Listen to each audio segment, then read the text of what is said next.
So hello everyone. Today we're going to make some Italian style meatballs. I have about 1.5 pounds of ground beef, about 1 pound of Italian sausage. I'm going to add about 1/2 cup of breadcrumbs, 1 egg just because I'm going to put a little bit of garlic powder.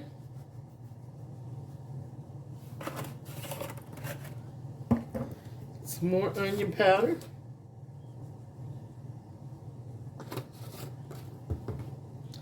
I like MSG in my meatballs, so we're going to get some of that. Salt to taste. We're going to mix this all up. Alright, so I've got my pan on a medium heat. You could actually put this in the oven if you'd like. I chose to fry mine today. I have scooped them out. I'm going to roll them in balls. We're going to cook them on a medium heat so they can cook slow and I can make sure they're done all the way through.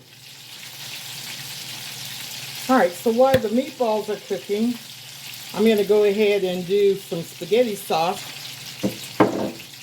Anytime I do tomato sauce or spaghetti sauce, I add sugar. I add vinegar. We're going to put some chili powder. After it cooks down, we'll adjust the salt level if we need to.